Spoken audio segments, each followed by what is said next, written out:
isso aí. Pode ir, Marília, obrigado. A melhor medida.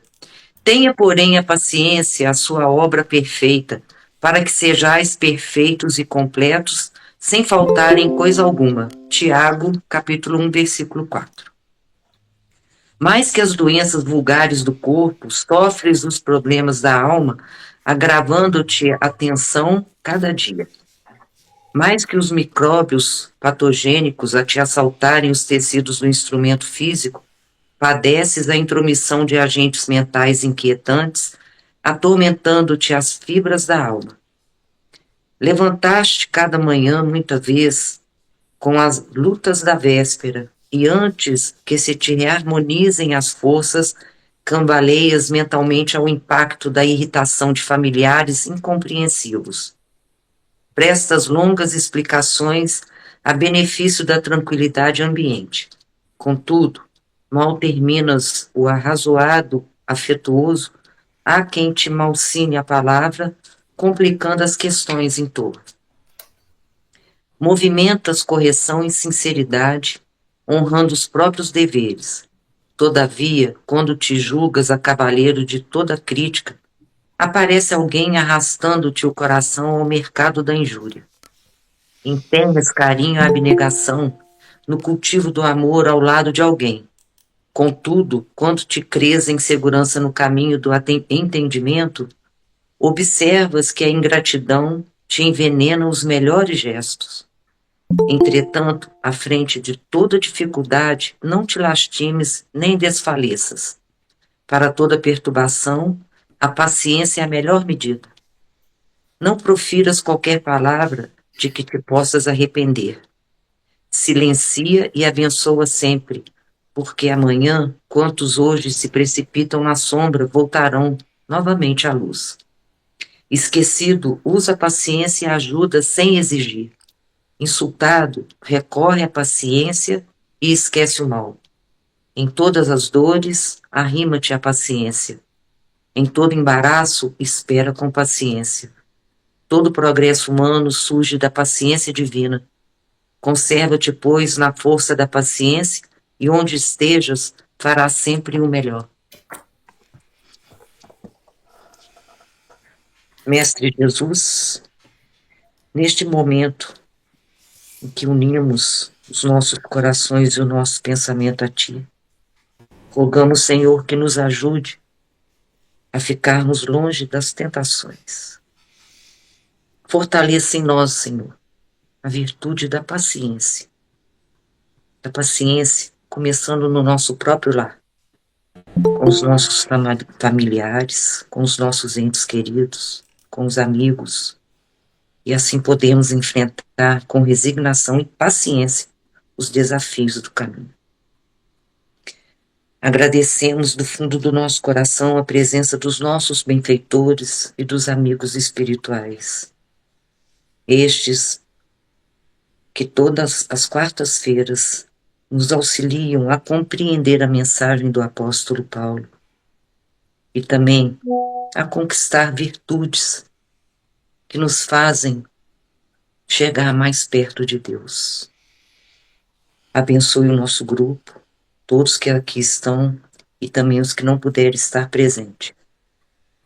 E hoje, Senhor, em especial, vamos agradecer a todos os missionários de luz, por conta que ainda as nossas preces, Senhor, sejam ouvidas pela paz do mundo e que o acordo de paz entre israelenses e palestinos possa ser concretizado neste fim de semana.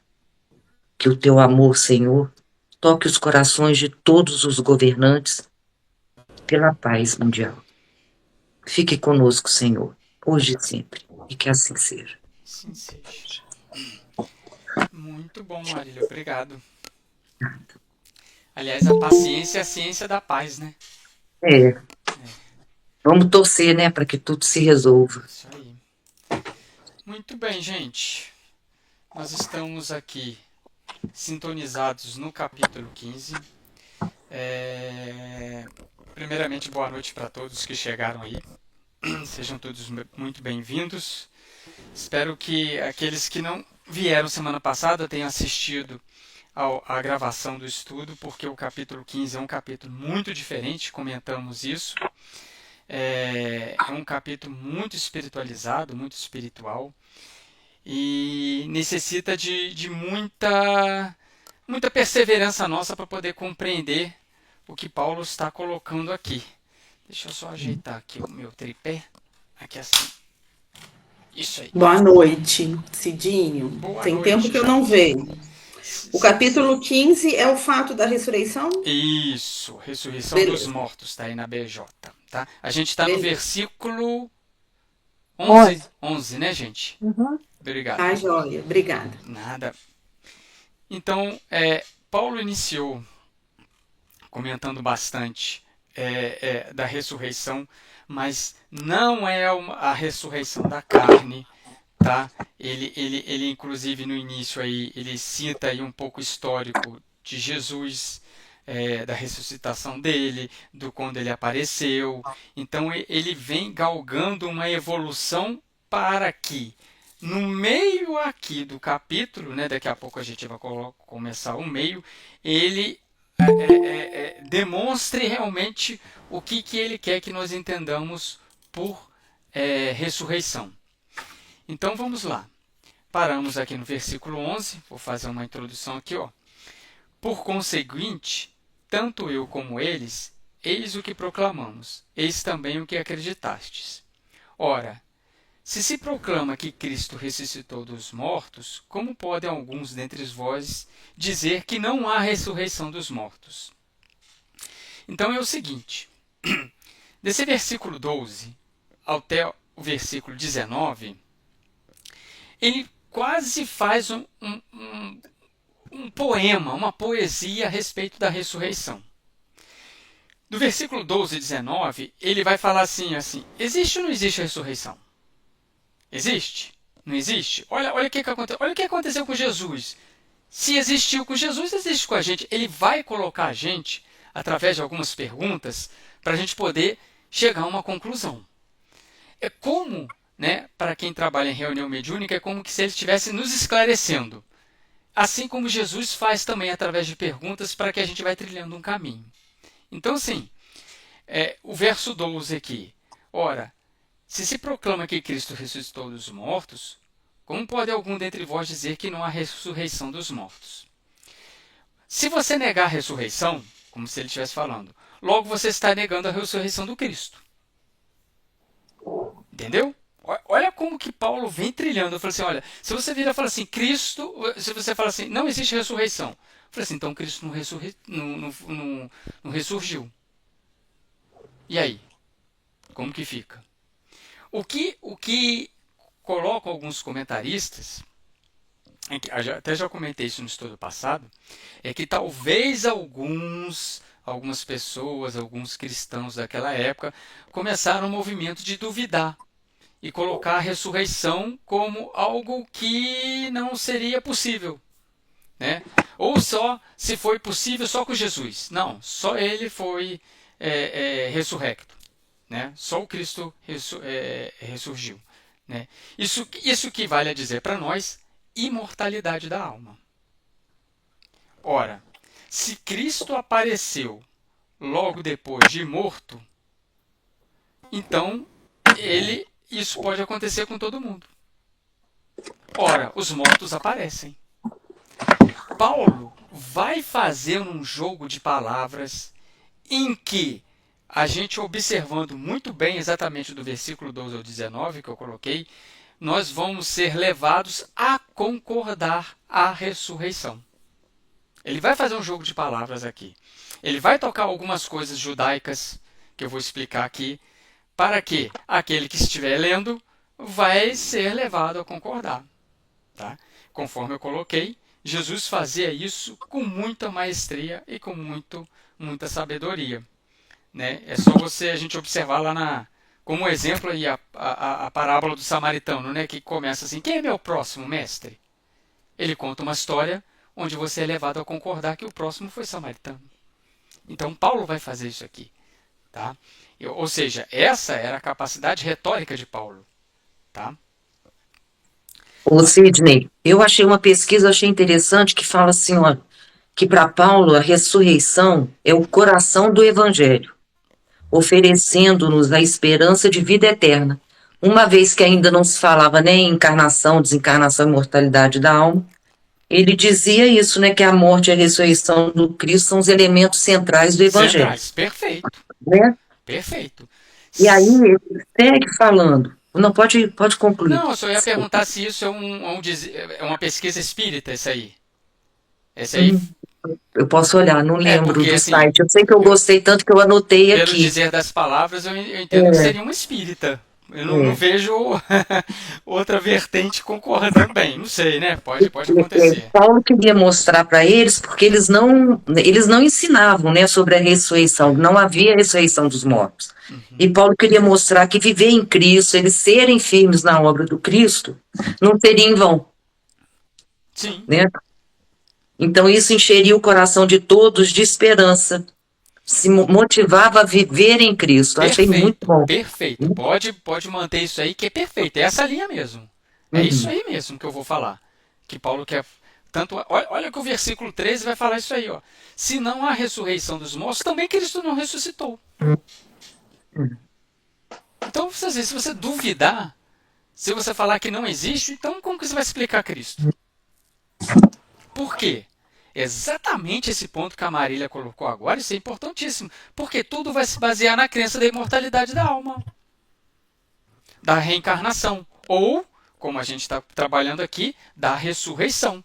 Nós até verificamos no início do estudo da semana passada aqueles que acreditavam na reencarnação, mas não tinha a palavra reencarnação. Né? Eles tratavam como ressurreição. Então existiam alguns que acreditavam. Né? Então, o que é o espírita? Quais são as nossas premissas? É acreditar na vida após a morte.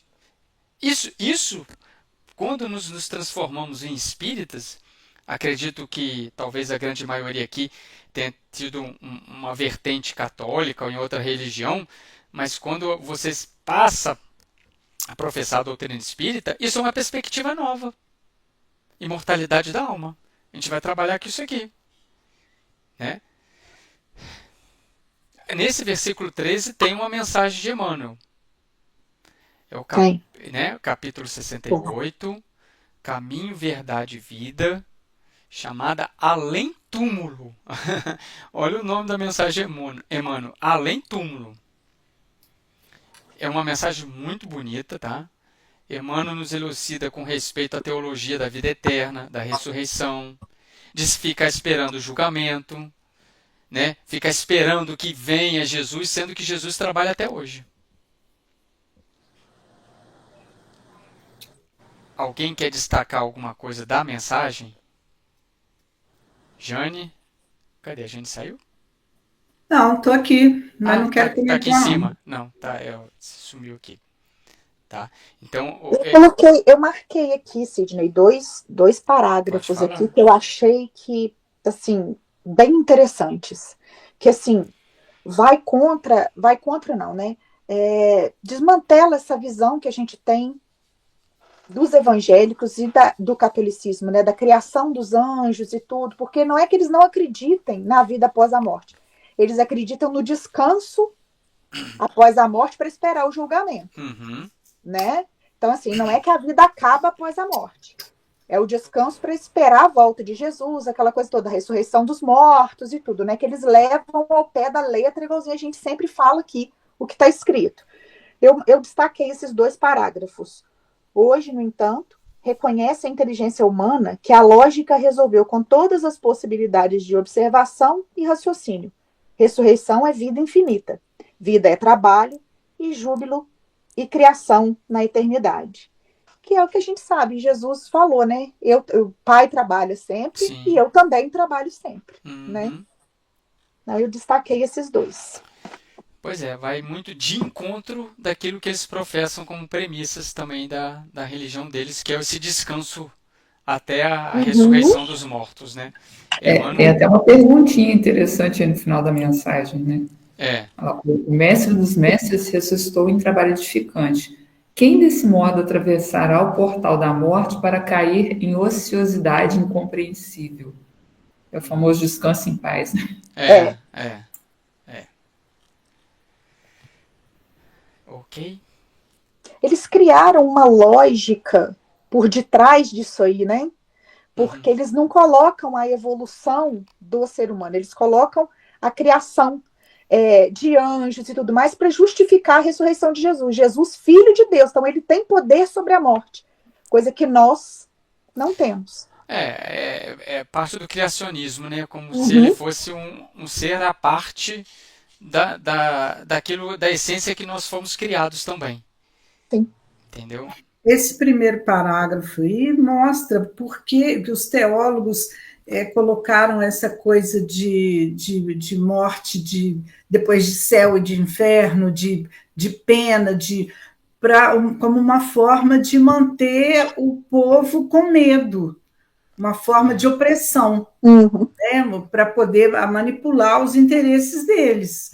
Porque com esse medo de ir para o inferno, de ser punido, eles podiam manipular da forma que eles quisessem. E continua até hoje, né, gente? Sim. É isso aí, esse é um fato. Isso é um fato, tá? Mesmo nós espíritas, né? O Haroldo sempre fala muito em muitas palestras dele que a gente não se prepara, né, para o desencarne, para a morte, vamos dizer assim. Então, quando a gente está aqui, a gente não quer voltar para o mundo espiritual, e quando a gente está lá, a gente não quer voltar. Então, a gente falta ainda, né? Eu acho que a gente precisa ainda de um pouquinho mais de conhecimento. Tanto de um lado quanto de outro. Exatamente. É a comodidade de já estar acostumado naquela situação, né? A gente acostuma, já está em andamento aquilo ali, a gente não quer mexer na transformação que precisa para crescer. Dói, crescer dói, né? Crescer dói.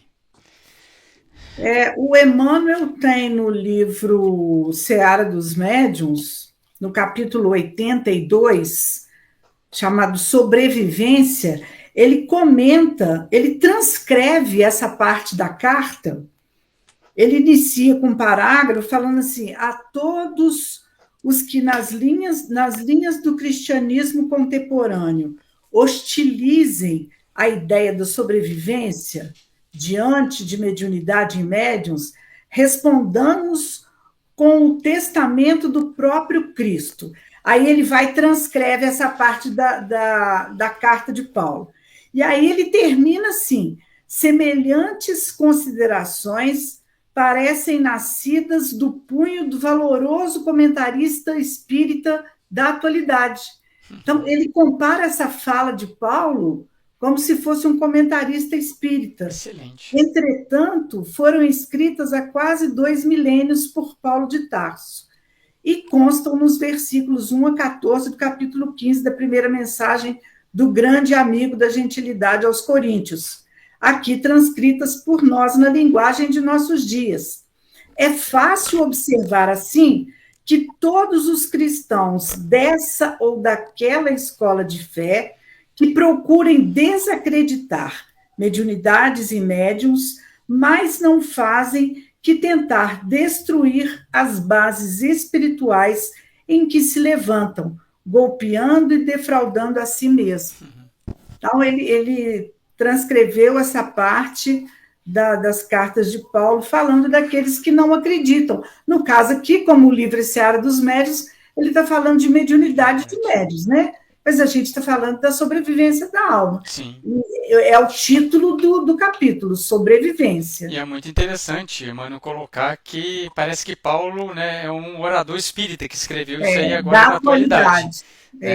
E a gente tem falado isso aí desde da carta aos Romanos, né? Parece que foi escrito agora, né? Recente, psicografado aí. Para você Qual ver que é o como capítulo, tá atual. Jane? Capítulo 82. Chama Sobrevivência. O nome eu anotei, não consegui, foi o capítulo. Obrigadão. Vamos voltando aqui, né, no versículo 15. Ele versículo 15, tá? 14. E se a... Não, 14 eu já li, né? E se Cristo não ressuscitou, vazia a nossa pregação. Você leu o 13. Li o 13, ok. Agora o 14. E se Cristo não ressuscitou, vazia a nossa pregação. Vazia também é a nossa fé. Ele continua nessa mesma linha. Mesma coisa com que o versículo 13. Você vê que é o estilo da retórica dele. Ele repetir as palavras colocando de uma forma diferente que vai te levar o caminho que ele está traçando. E aí no 15, acontece... Só um minuto, Pode Sidney. falar. Esse 14 aí tem a notinha da letra G, que é bem pertinente. Ele fala assim: todos os aspectos da mensagem cristã e da fé que lhe corresponde só tem sentido em relação com a realidade central, o Cristo ressuscitado. Sem essa, tudo desmorona. Sim, perfeito. Só que esse Cristo ressuscitado, para eles é uma coisa, para nós é um outro sentido mais profundo. É o que a gente está vendo aqui. Mas é perfeito essa nota. Dentro da nossa concepção de visão. Tá ok. Tá ok. Inclusive, o versículo 15, ele vai confirmar isso aqui. Né? O 14 e o 15. Porque falou, se ele não ressuscitou, vazia a nossa pregação. Acontece, o 15, né? Acontece mesmo que somos falsas testemunhas de Deus, pois atestamos contra Deus que ele ressuscitou a Cristo, quando de fato não ressuscitou, se é que os mortos não ressuscitam. Ou seja, é informado que se não existe ressurreição, está tudo errado então. Está tudo perdido. Então Paulo, aqui, a gente está observando que ele continua insistindo em que se a ressurreição de Jesus não foi um fato, toda a mensagem cristã é baseada numa mentira. Muito perfeito o que a Marília colocou lá no início sobre essa questão. A mensagem cristã, ela é baseada na ressurreição, ela é baseada na imortalidade da alma. Se você tirar a imortalidade da alma, vamos dizer assim, se você tirar a ressurreição, que foi depois Cristo aparecendo em espírito para todo mundo, a gente está destruindo o fundamento da fé cristã. A gente está destruindo tudo assim. Por quê? Tudo que Jesus falou, e depois, quando a gente viu ele ressuscitado, aí confirmou tudo. Mas se ele não ressuscitou, a fé cristã está vazia. Tem um filme antigo que chama O Corpo, que fala do corpo de Jesus, até com Antônio Bandeiras. Antônio Bandeiras, antigo, isso. E ali mostra exatamente isso. Ali está mais focado na questão do sumiço do corpo, né? Mas eles vão discutir a ressurreição, esse ressurgimento. E o padre lá, o Antônio Bandeiras, ele descobre realmente isso e ele enlouquece. Por quê? Porque destruiu toda uma coisa que ele foi criado. Toda a igreja cristã. Toda a igreja. Então a igreja abafa essa situação. Por quê? Para não acontecer isso, do mundo inteiro ficar sabendo e ser um desastre para a igreja, né? Sim. O filme é bem interessante. Então, você tirar a imortalidade da alma, tirar a ressurreição, a gente destrói totalmente o fundamento da fé cristã. E mais para frente, eu só não sei qual versículo, Paulo vai diferenciar entre o corpo natural e o corpo espiritual, no próximo né? capítulo. No próximo capítulo. No próximo, não, é nesse capítulo ainda, lá pelo versículo 44. Tá? E que é muito importante isso também. É engraçado que ele repete o versículo 13 no versículo 16. Sim.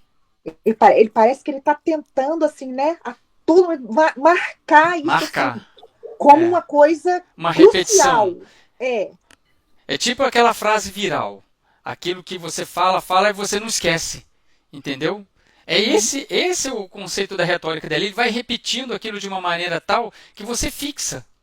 Ele não apenas falou da ressurreição do Cristo e parou, não. Ele vem falando isso de maneira sabiamente colocada, interpolando, chamando Cristo, chamando que se a gente não acreditar, a gente é falso testemunho. Se ele não ressuscitou, a gente também não ressuscita. Então, o que isso vai ter? Então, tá vendo como que ele vem construindo? E eu te digo mais. Isso acontece comigo. Eu termino os estudos de Paulo aqui, esses estudos ficam na minha mente. Aquilo ali fica, porque a gente acaba lendo e a gente acaba ouvindo também. E, quer dizer, o objetivo do Paulo é isso aí, que aquilo fique na sua mente, a gente fique pensando. Poxa, falou ressuscitando, falou... E aquilo fica, gente. E isso é a ressonância que o estudo traz.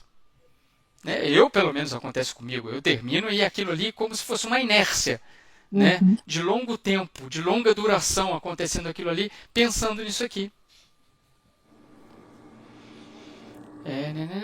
16, né? Tá. Pois, se os mortos não ressuscitam, também Cristo não ressuscitou. Ele já falou isso aí que a Lu colocou, tá? De uma maneira diferente. E, se Cristo não ressuscitou, ilusória é a vossa fé. Ainda estáis nos vossos pecados. Está vendo? Esse versículo 17 é muito importante. Ele tem que ser assinalado. Né? Se você tem aquela marca-texto aí, de bem levezinha, ou então passar de lápis vermelho. Isso aqui, gente, é o que nós estamos falando o estudo todo. Se ele não ressuscitou, tudo é mentira. Tudo vai por água abaixo. Tudo que a gente aprendeu, o edifício do nosso ensinamento cristão, ele desmorona, igual a letrinha G está aqui. Não tem como você compreender, não tem como você compreender logicamente sem você inserir a variável imortalidade da alma, a variável ressurreição, para você ter um evangelho no início, meio e fim. Pois é, aí eu fico pensando nas religiões cristãs, majoritariamente o catolicismo, né, que eu conheço mais, que focam muito mais na crucificação do que na ressurreição. E aí, como é que se faz, por exemplo, um católico, como é que lê isso? Olha, sem se sentir incomodado. É muito louco.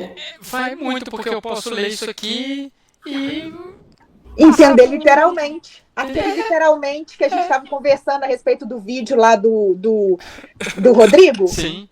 Que ele colocou literalmente ali, a Ângela explicou também de outra forma, mas é exatamente isso aqui. Porque eles focam, não é na mudança que eles precisam fazer para conquistar a vida eterna. Eles focam na morte de Jesus como salvação dos pecados deles. Eles não precisam fazer nada. Entende? Então, cada vez mais eles focam ali. Paulo está aqui falando 1, 2, 3 vezes, explicando de formas variadas que se Cristo não ressuscitou, a nossa fé é vã, não existe nossa fé.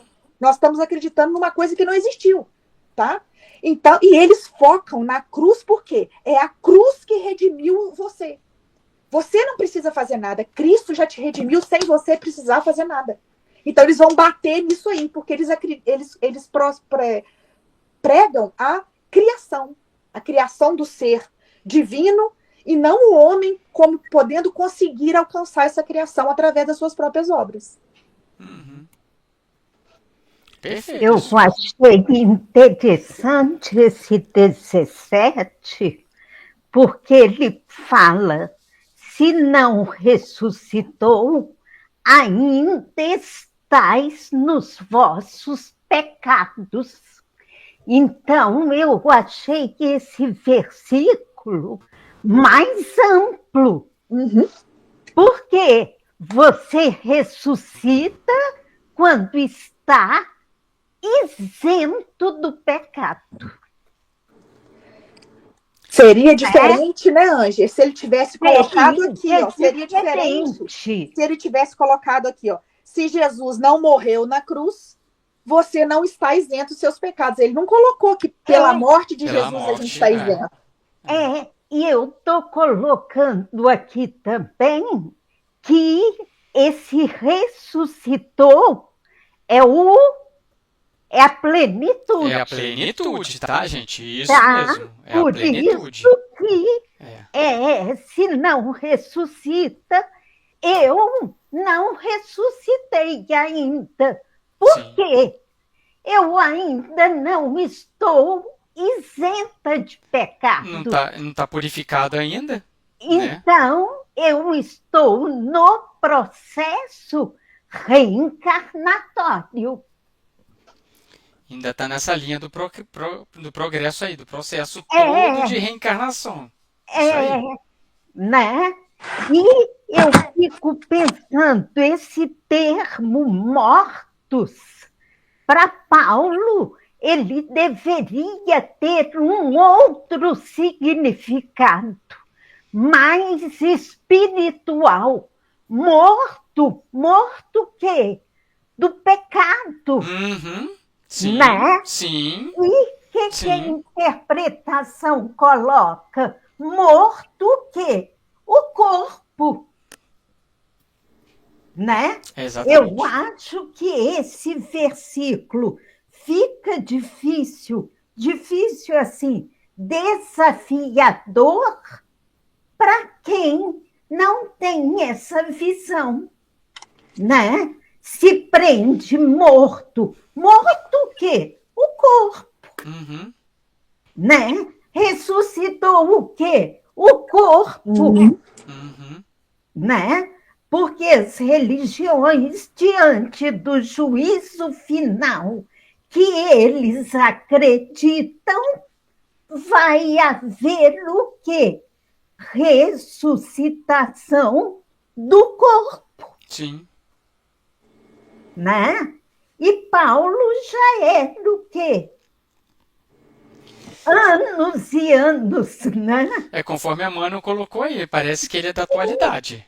Da atualidade. Se lembra, estudo passado, que eu li um texto protestante falando que Paulo nunca falou que a ressurreição é do corpo? É um estudioso, estudou muito mais que a gente aqui. Muito mais que a gente. Ele falou assim, não existe a afirmação que Paulo fala que a ressurreição é do corpo. Não tem. Não tem. Entendeu? É essa linha aqui. A ressurreição do corpo é coisa nossa, humana, que a gente inferiu ali. Entendeu? Olha como que é perigoso o texto. Como você pode mudar alguma coisa assim e falar a ressurreição do corpo. Mas aonde que está a ressurreição do corpo? Me explica aqui. Aonde que está falando? Não está. Morreu para o pecado. A gente estudou muito isso no Rebete, né? Sim. Morreu o quê? Para o pecado. Para o pecado. Quer dizer, nada de corpo. Nada de corpo. E olha, gente, a profundidade desses 3 últimos versículos desse bloco aí. O 17 que a gente acabou de ler, vamos falar o 18 e o 19. Tá? Por conseguinte, aqueles que adormeceram em Cristo estão perdidos. Se temos esperança em Cristo somente para esta vida, somos os mais dignos de compaixão de todos os homens. Gente, isso aqui é muito profundo. Muito profundo. Se temos esperança em Cristo somente para esta vida, somos os mais dignos de compaixão de todos os homens. Ou seja, se existe uma vida só, uma só encarnação, então nós somos dignos de compaixão, de misericórdia, porque a gente não vai ter outra chance. Eu não vou ter outra oportunidade. Então a gente vai ser digno de compaixão. Como que eu vou voltar para consertar aquilo que eu fiz? Como que eu vou fazer? Se eu tenho uma vida, essa aqui, essa aqui que eu estou vivendo agora, essa existência aqui, como que eu vou fazer? Então somos dignos de compaixão. A notinha aí da BJ. Eu ia falar isso, Joel. A notinha aí e a Jota, né? Pode A ler, Jota também, em seguida, complementa perfeitamente. Quer falar? Pode ler, Joel. Não. Então, renunciar aos prazeres do tempo presente é um logro, se a morte põe fim a tudo. Paulo não considera a imortalidade da alma fora da perspectiva da ressurreição da carne. Olha a Jota. Segue a Jota para você ver. A perspectiva não é somente física e biológica, mas envolve o homem inteiro. Morte espiritual do pecado, vida ressuscitada na justiça e no amor.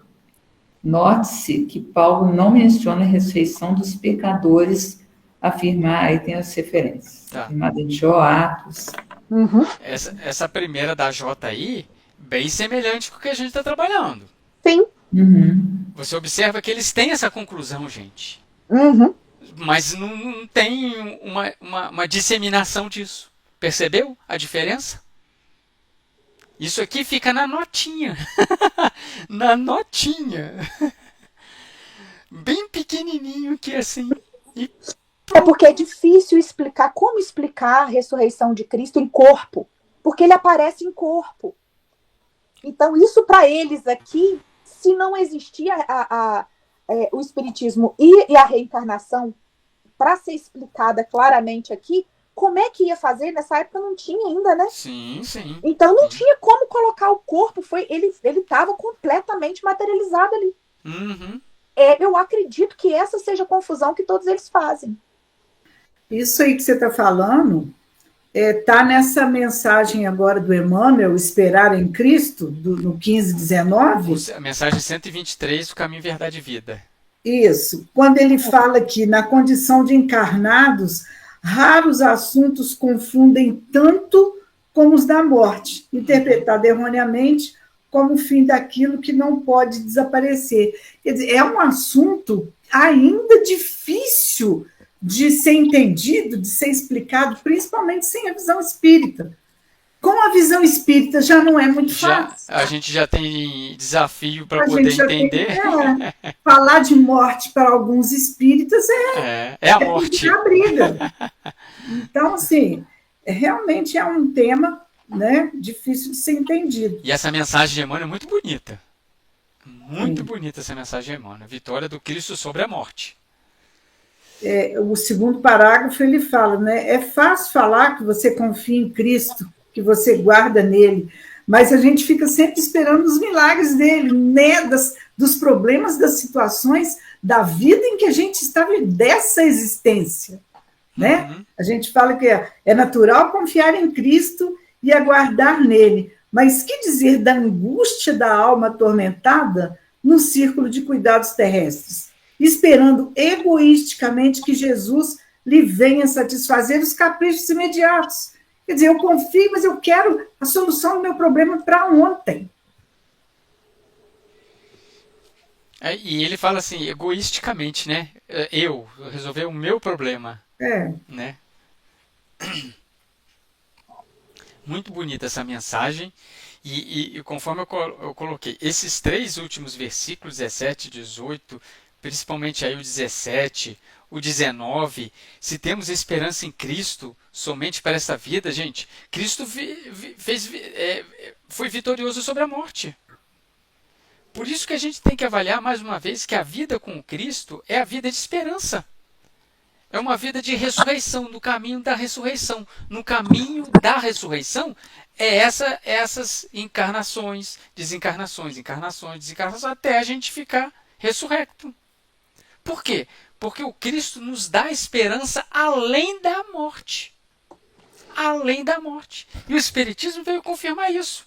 Ele falou, eu vou enviar outro Consolador, que vai explicar as coisas que eu não pude e vai te tirar o véu daquilo que eu não pude falar. Então, o Espiritismo nos dá a esperança de reencontrarmos nossos entes queridos, nos dá a esperança de aproveitar melhor as oportunidades no futuro, nos dá esperança para regenerarmos. Isso tudo é esperança, esperança. Se temos esperança em Cristo, é o que ele está falando aqui. De vida eterna. Da vida eterna. É isso aí. Então, ele está mostrando que só existe a vida. Não tem morte. Então, dentro desse contexto, vamos ressurgir para uma vida com Cristo. Ressurreição. Ou seja, não morrerei jamais até o final dos tempos. Se assim a gente pode dizer. Né? Se a nossa esperança em Cristo se limita apenas a esta vida, então está tudo errado. Então tudo que acredita está equivocado. Cristo já confiava em nós antes de sabermos quem é o Cristo. Antes da gente saber que Ele é o governador do planeta, Ele já confiava em nós. Ou seja, vida eterna.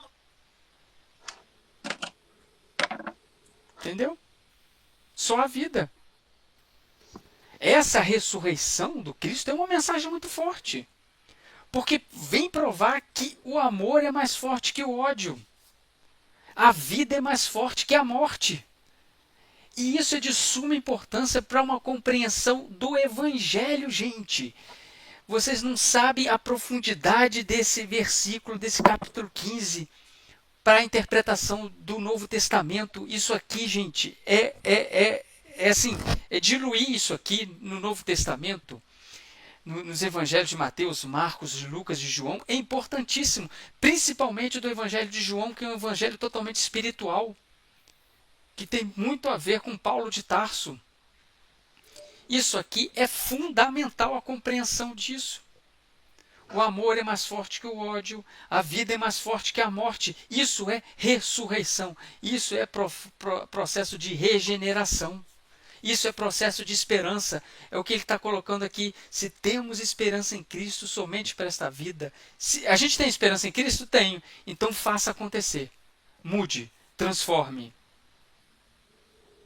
Ô Sidney, na mensagem do Emmanuel, é interessante que ele fala: é indispensável descobrir a grandeza do conceito de vida, entre aspas, sem confundi-lo com uma vida, entre aspas, né? Perfeito, é indispensável. Olha o que ele coloca, é indispensável. Só existe vida, vida em abundância, e não uma vida. Uma vida.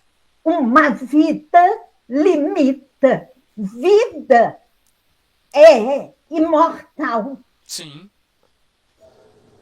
Né? Emmanuel, é o que eu falei, essa mensagem, gente, é muito importante de Emmanuel, que ele joga uma luz e ele vê que a gente está interpretando da maneira correta. É o que a gente está falando. É indispensável a gente ter esse conceito aqui de vida. Até para nós também, os espíritas, a gente compreender melhor o Novo Testamento, que até se Kardec ele é um desconhecido para nós, imagina o Novo Testamento. Imagina.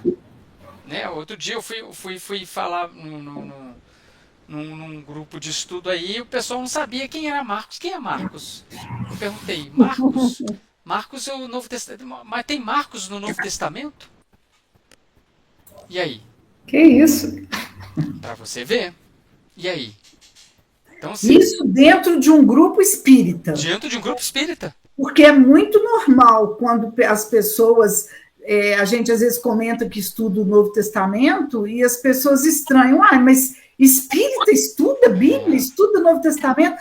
Agora, dentro de um grupo espírita, aí realmente perguntou se tinha Marcos. Marcos? Quem é Marcos? A Valéria levantou a mão. Pode falar, Valéria.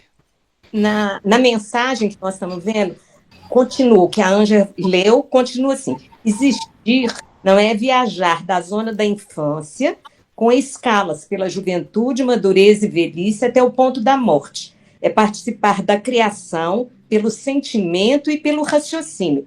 É ser alguém e alguma coisa no concerto no sentido de concerto musical, no concerto todo, né? Do universo. Uhum. Muito bom, porque assim, ele traz, o Emmanuel está trazendo a gente para agora. Eu falei assim, você tem que fazer agora. Você faz parte desse concerto, você faz parte dessa obra. É importantíssimo, gente. Eu não sei vocês, mas eu fico emocionado com essas falas de Paulo. Porque ele traz um conceito para nós, até para nós espíritos, pode parecer novo. Você pode falar assim, nossa, mas Paulo já falava isso. Olha o conceito de evolução que Paulo está trazendo. Porque o conceito da ressurreição, em verdade, é um conceito evolucionista, de evolução. Porque a ressurreição é você chegar lá no finalzinho, e ele vai ser claro aqui, mais para frente, daqui a pouco, você vai falar. A gente vai falar disso, que o final, a ressurreição, a gente venceu. Venceu quem? Venceu a morte. Quando que eu venço a morte? Que eu não preciso mais reencarnar? E o último parágrafo também, gente, a gente podia destacar. Indagai da própria consciência se permaneceis com Jesus. Né? Tá vendo? E aguardai o futuro, amando e realizando com o bem, convicto de que a esperança legítima não é repouso, e sim confiança no trabalho incessante. Não é repouso, é Ele trabalho. sempre fala em trabalho, né? Não é repouso, é trabalho. E é trabalhar a si mesmo. Essas mensagens, elas deveriam ser lidas, toda ela. Porque cada pedaço que você fala, você volta lá... essa parte aqui, na condição de encarnados, raros assuntos confundem tanto como o da morte, interpretada erroneamente como o fim daquilo que não pode desaparecer. É imprescindível, portanto, esperar em Cristo com a noção real da eternidade. A filosofia do imediatismo na Terra transforma os homens em crianças. Quer dizer, você fica sempre achando que vai acabar ali. Terminou. Aquele imediatismo que a Jane comentou no segundo parágrafo lá em cima. Que ela falou que o nosso imediatismo aqui vem satisfazer os caprichos aqui imediatos. Aquele negócio do querer ir pra gente, né? Ele volta a frisar isso aqui embaixo. Exatamente. Volta a frisar isso aqui embaixo. Ou seja, Paulo frisa, Emmanuel vem e frisa, e nós estamos aqui ralando a cara até hoje. E a Ângela leu aí o último parágrafo, mas a primeira frase é importante também. Ele fala, não vos prendais à idade do corpo físico, às circunstâncias e condições transitórias. Quer dizer, a gente fica muito preocupado com o hoje, né? Com esse meu corpo, com as condições dele, a gente não consegue ainda pensar em termos de eternidade. Ainda não. Tenho certeza disso. Ainda não temos essa. Não temos. E aí ele fala aqui para a gente não se prender a isso. Porque, é imprescindível que a gente não se prenda a isso. A gente se prender nesse conceito é ficar divagando muito aquilo que a gente ainda não tem. Entendeu? A gente vislumbra isso. Né? Igual a gente falou, não sei se foi nesse grupo semana passada, agora não me lembro. Eu falei assim, como que é um mundo celeste? Não sabemos. A gente não vê. A gente tem a descrição dos espíritos, mas como que cada um imagina? Pode ser uma maneira totalmente diferente. Tem algo que nos mostrou algo mais detalhado? Não. Por quê? Porque para nós, nesse nosso nível evolutivo, não é objetivo. É só para você falar assim, ó, tá vendo aqui? A gente vai chegar aqui. Mas você tem que se ater ao trabalho que você está fazendo agora. Que se você não tem trabalho de fazer agora, você não chega aqui. É isso aí. E nós estamos muito ligados à matéria, né? Tudo que foge do que quer dizer, esse tipo de matéria, né? Porque a matéria continua em fluidez, né? Diferente. A gente não tem capacidade de assimilar coisa alguma. Sim. A Valéria quer falar. Eu acho que ela abaixou a mão agora. Ficou cansada com a mão levantada aí, mas falou. Podemos avançar mais um pouquinho, gente? Vamos lá. Olha só. Então, assim, marca bastante esse 17, 18, 19. Né? Grifa ele, põe asterisco, põe estrelinha, porque isso aqui é perfeito. Agora, olha como Paulo, nesse próximo bloco, começa a mudar. Ele falou do Cristo. Falou muito, se a gente não acredita na ressurreição, tudo é vazio. Olha agora como que Paulo começa a mudar. Mas não. Cristo ressuscitou dos mortos, primícias dos que adormeceram. Então, vamos esse 20 aqui, para a gente explicar um negocinho aqui, que senão a gente não consegue ir para frente. Então, primeira coisa, ele negou tudo aquilo que ele falou ali, assim, somente para essa vida. Não é somente para essa vida. Então, assim, os argumentos que ele colocou falsos, ele está falando assim, não, isso aí não existe realmente. E agora ele começa a fazer afirmações. Cristo ressuscitou dos mortos. É uma afirmação. Porque ele lá atrás falou assim, se Cristo não ressuscitou, se Cristo não ressuscitou... Não, agora ele começa a fazer afirmações. Se Cristo ressuscitou dos mortos, primícia dos que adormeceram. Então vamos explicar um pouquinho essa frase aí, essa expressão primícias dos que adormeceram. Tá? Aqui Paulo ele tá trazendo uma imagem que todo judeu entenderia, que todo judeu reconheceria. Por quê? A festa da Páscoa ela tinha mais de um significado, né? O Pessa, né? A festa da Páscoa, a qual Jesus fez a refeição. Ela tinha mais de um significado. Então, a gente sabe que comemorava a saída, tá, dos filhos de Israel, do Egito, aquilo tudo. Mas dentro do Pessa, tinha também, na mesma data, um outro festival, que era um festival da colheita, que era chamada de primícias. Tá? E a data coincidia muito com o momento em que se começava a colheita da cevada, a colheita né, do trigo. Então coincidia muito. E o que faziam os judeus?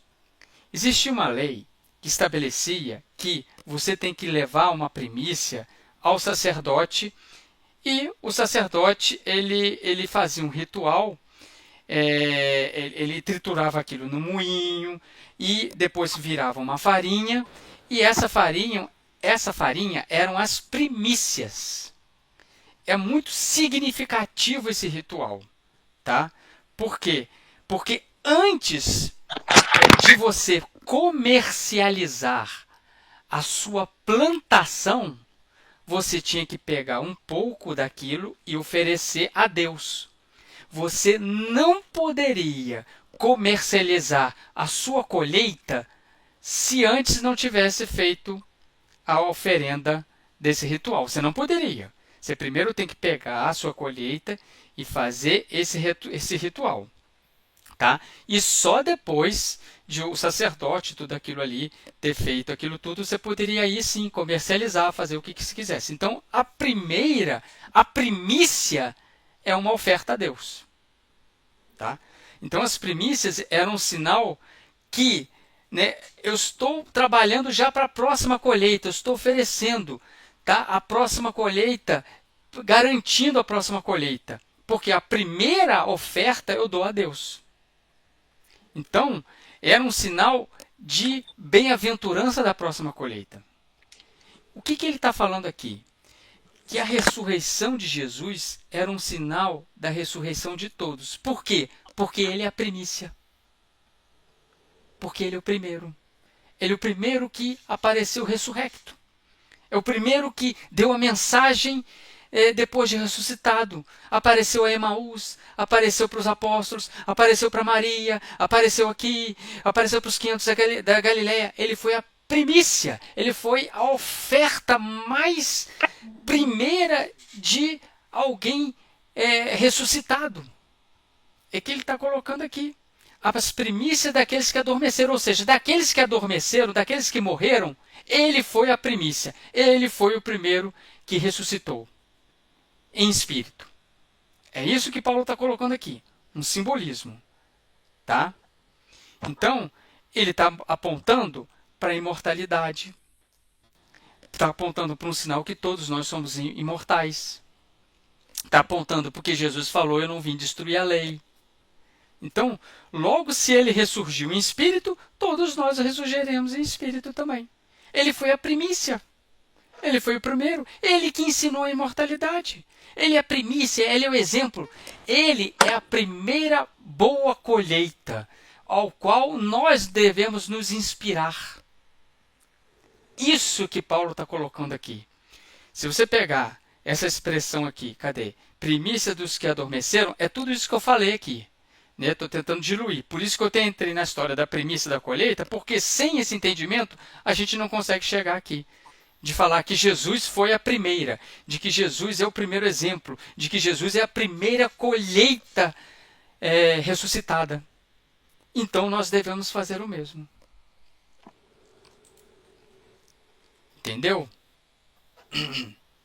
Por isso que a gente tem sempre que trazer um pouco dessa forma judaica aqui. Porque Paulo tinha essa vertente. Tá? Tinha essa vertente. Então, a gente tem que explorar todo o nosso potencial.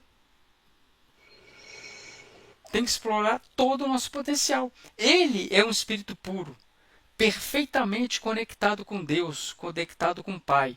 Ele venceu a morte, mas não venceu a morte física. Ele venceu a morte da ignorância. Ele venceu a morte do mal. Ele venceu a morte do egoísmo, da impiedade, por isso que fala que, né, coloca, né? Ele veio para nos libertar do pecado, assim que ele está nos mostrando aqui. Então Cristo está mostrando todo o potencial que você pode chegar. Por quê? Ele ressuscitou, ele é um espírito puro, então eu devo ser o mesmo. É a inspiração, ele é o modelo, ele é o guia. Ele somos nós no futuro. Quando? Não sei. Não sei. Depende de cada um de nós. Um dia todos nós seremos anjos. Tá vendo só? É assim. Ok? No versículo 20, gente. Ok? Primícia dos que adormeceram, tá? A boa colheita daqueles que foram. Ele é o primeiro. E olha como que ele vai começar a entrar na história judaica. E aí a gente tem que pontuar. Com efeito, visto que a morte veio por um homem, também por um homem veio a ressurreição dos mortos. Quem é esse homem que ele está falando aqui? Quem é esse homem por qual a morte veio? Pergunta. Adão? Adão. Eu pensei nele também. A morte veio para ele porque ele foi o pecador. Ele foi pecador. Aliás, aonde que eu ia mostrar? Ah, tá.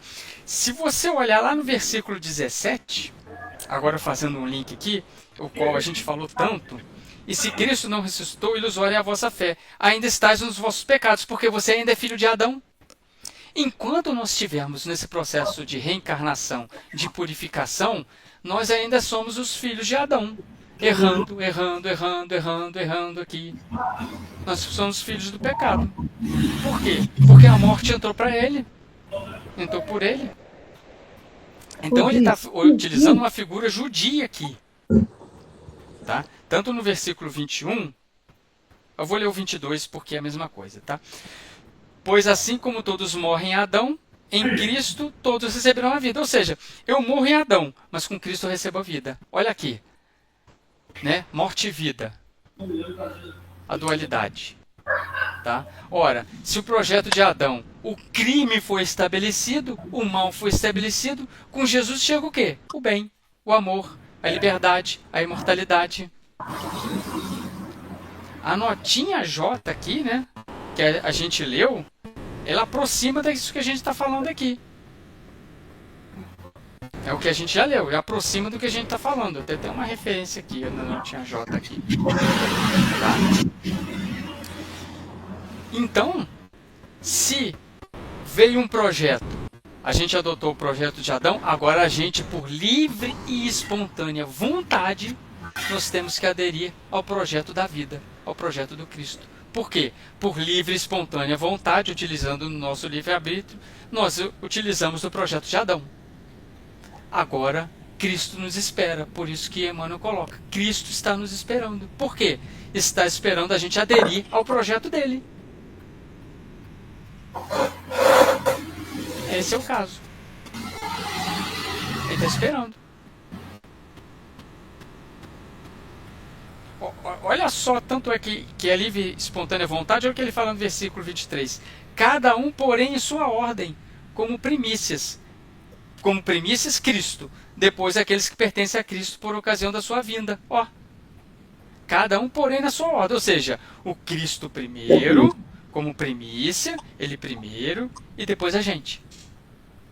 Mas, esse depois a gente, é a adesão de cada um de nós. É igual o Paulo falou para Marcos. Ó, o bem se estabelece por fileiras. Aquele que desagarra vai chegar lá no final por conta própria. Ele falou isso para Marcos Paulo.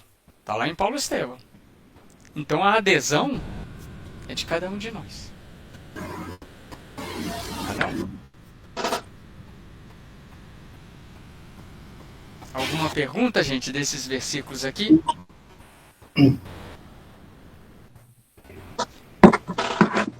A nossa hora está dando aqui. Eu não queria avançar mais um pouquinho não, porque semana que vem eu volto a ler a gente volta a fazer algum comentário aí desse bloco, do 20, a gente parou aqui no 23, né? Só para a gente poder ainda entrar aí no versículo 24, né, sabendo que Paulo está falando. Vocês observaram como que Paulo mudou a retórica dele, né, de tudo que ele veio falando aí do 1 até o 15, até o 19, agora ele está aplicando afirmações. Uhum. Como que ele está, falando assim, é isso, é isso, é isso, é isso. Tá vendo?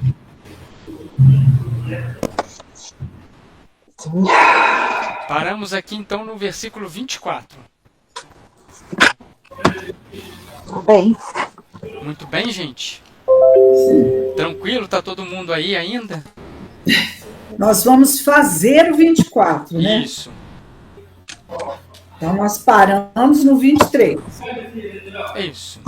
Semana que vem iniciamos o 24. Mas eu vou ler só para a gente ter a noção do que ele está falando. Aí a gente inicia o 24.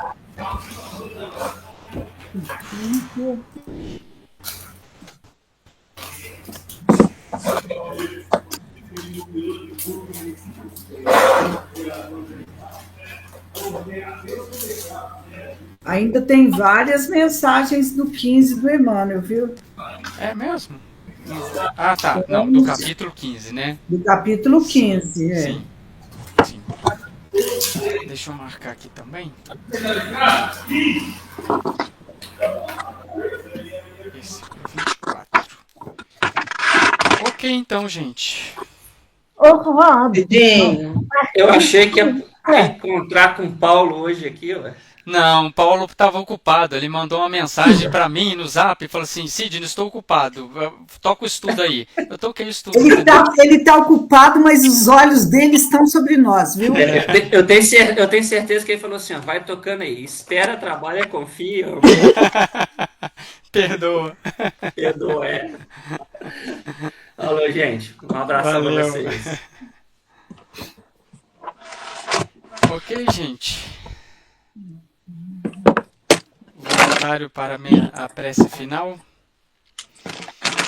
Quem nós temos aí? Ô Sanderson, você pode fazer a prece final para nós? Tá aí, escondidinho? Opa, tudo bem? Tudo jóia? Posso fazer sim. Obrigado. Amigo Mestre Jesus, companheiro de todas as horas, queremos agradecer por mais essa semana de retorno às cartas de Paulo. Pedimos que essa legião de espíritos que acompanha essas horas, esses momentos de estudo semanal, possa nos intuir que possamos ter condições de continuar nas madrugadas, de continuar os estudos desses textos que são de grande relevância, de grande importância para o nosso crescimento, para o nosso refazimento nessa existência, para ficarmos mais fortes, mais maduros. Aos amigos espirituais da FEAC, que dirigem as tarefas, muito obrigado por essa oportunidade. Deus seja louvado, louvado seja nosso Deus, que assim seja. Que assim seja. Muito bem, obrigado. Boa noite.